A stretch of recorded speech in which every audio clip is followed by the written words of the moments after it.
Assalamualaikum.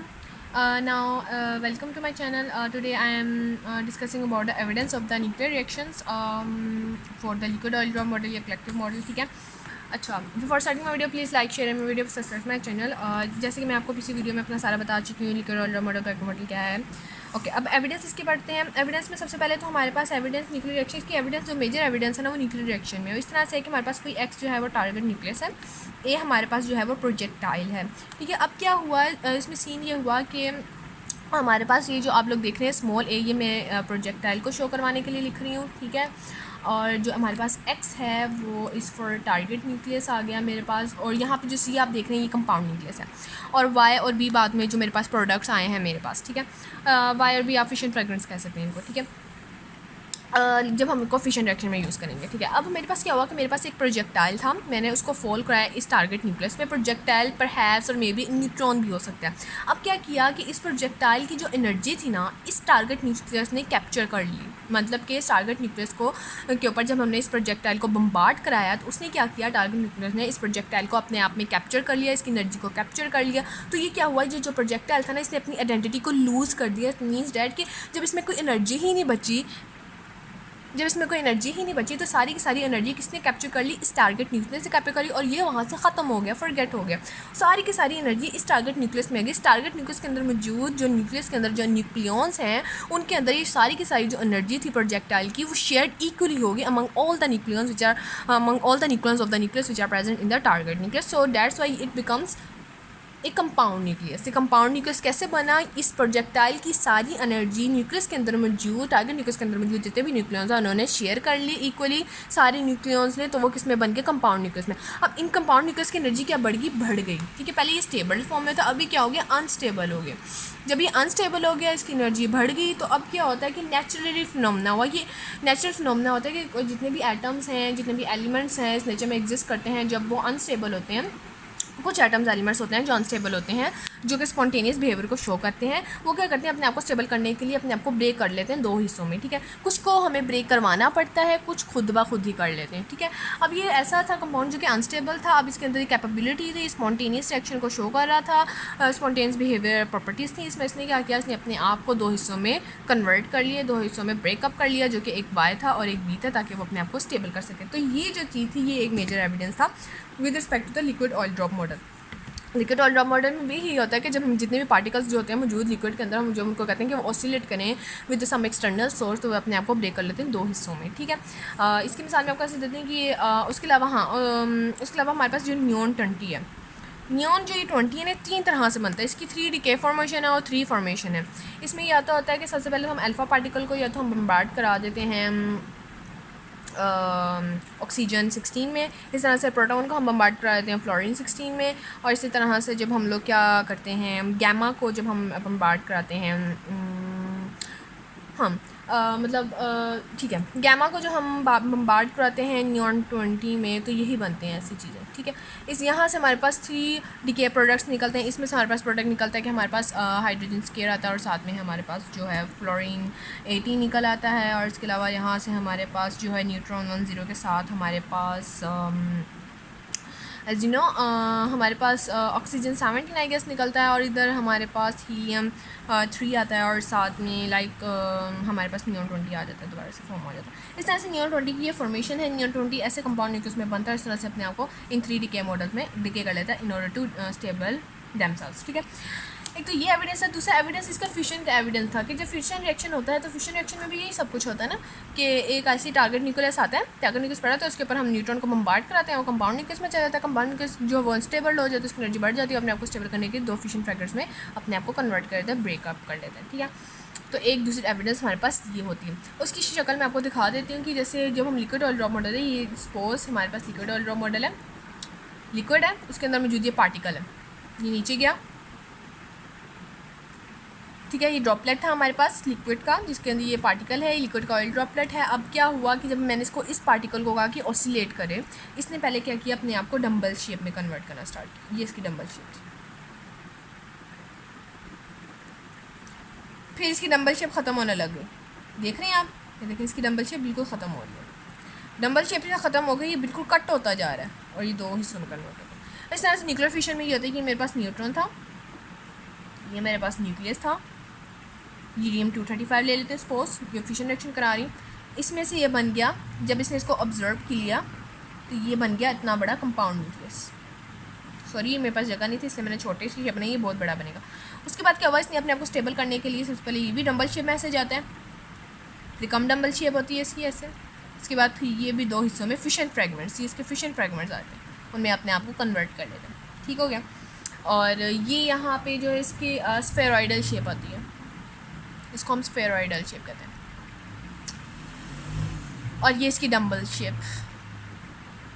दोनों में 2 major difference आ गए, 2 मेजर डिफरेंस नहीं, 2 मेजर सिमिलैरिटीज़ आ गई, जिसकी वजह से हमने लिक्विड ऑयल ड्रॉप मॉडल को कंसिडर किया कि by using the concept of the liquid oil drop model we can easily understood the behaviour of the nucleus inside nucleons inside the nucleus. ठीक है। और इसके अलावा इसकी एनर्जीज होती हैं, अब बाइंडिंग एनर्जीज आ जाती हैं। अब मतलब कि किस तरह से बाइंडिंग एनर्जी जो है न्यूक्लियस की, अब आपको पता है बाइंडिंग एनर्जी क्या होती है, the formation and breakup of the nucleus, the energy which is required और use to form and breakup the nucleus is known as the binding energy. अब मैं ये देखना चाह रही हूँ कि कौन सी ऐसी एनर्जीज़ हैं जो न्यूक्लियस को फॉर्म करके रखी हुई हैं और कौन सी ऐसी एनर्जीज़ हैं जो न्यूक्लियस को ब्रेकअप कर देती हैं, वो आप देखेंगे। सबसे पहले तो हमारे पास जो होती है ना वॉल्यूम एनर्जी होती है, जिसको हम ईवी से डिनोट करते हैं, और ये वॉल्यूम एनर्जी ना प्रोपोर्शनल होती है टू द मास नंबर आप जानते हैं A which is equal to proton plus neutron, और जो हमारे पास एटॉमिक नंबर होता है उसको नंबर ऑफ प्रोटॉन कहते हैं। ठीक है।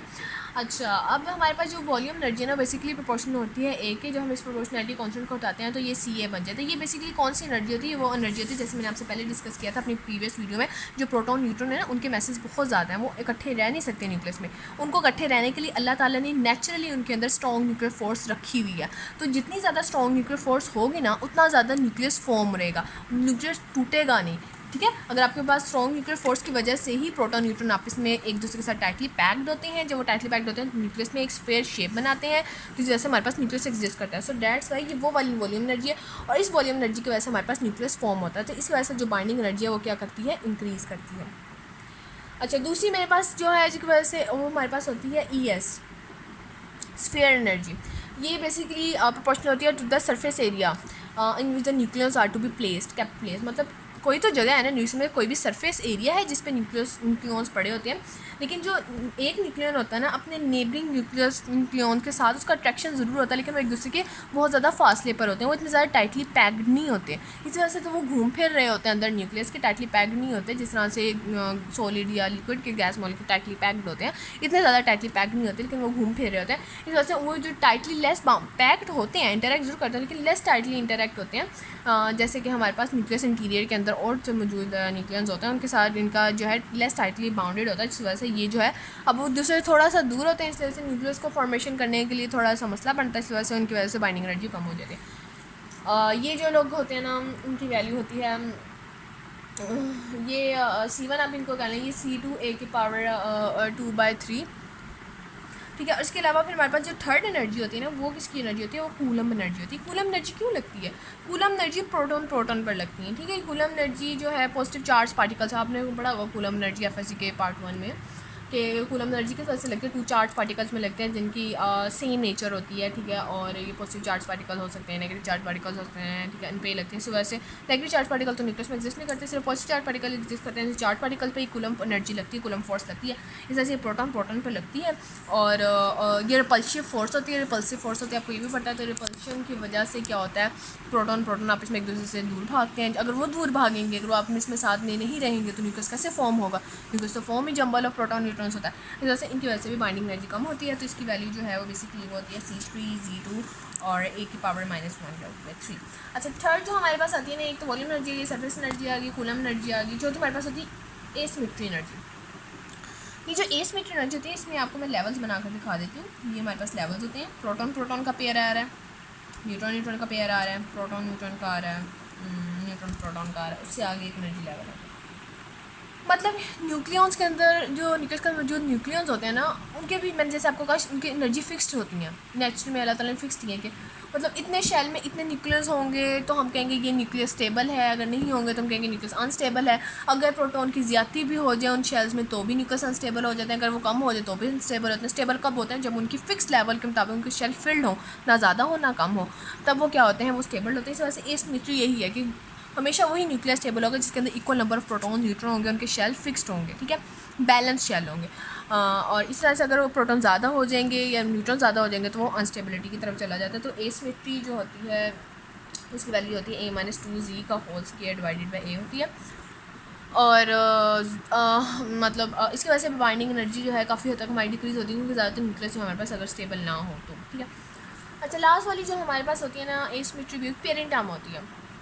पेयरिंग टर्म एनर्जी, इसमें पेयरिंग की जाती है, प्रोटॉन प्रोटॉन की पेयरिंग की जाती है, न्यूट्रॉन न्यूट्रॉन की। वो इस तरह से होती है कि अगर प्रोटॉन प्रोटॉन दोनों अगर इवन है तो हमारे पास वैल्यू पॉजिटिव में आएगी, लार्ज वैल्यू आएगी।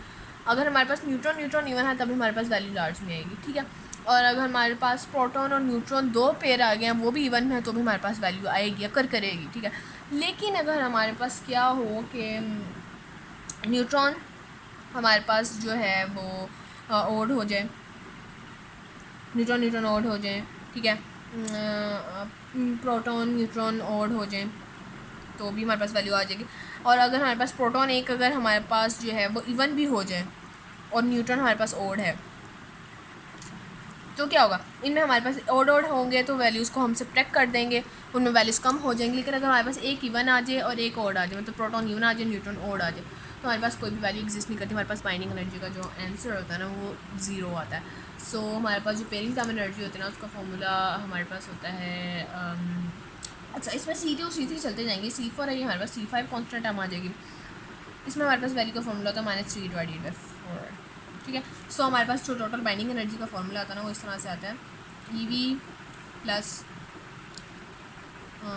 सेकेंड हमने पढ़ा था ES plus EC plus EA plus EP। Volume energy का जो फॉर्मूला था वो पॉजिटिव में आता है, ठीक है, मैं साइंस के बारे में आपको बता रही हूँ, ठीक है। और सरफेस एनर्जी का जो हमारे पास फॉर्मूला आता है ना वो नेगेटिव में आता है, क्यों? क्योंकि वो लेस टाइटली बाउंड होते हैं, जैसे न्यूक्लियस की फॉर्मेशन में थोड़ा सा डिस्टर्बेंस हो सकती है।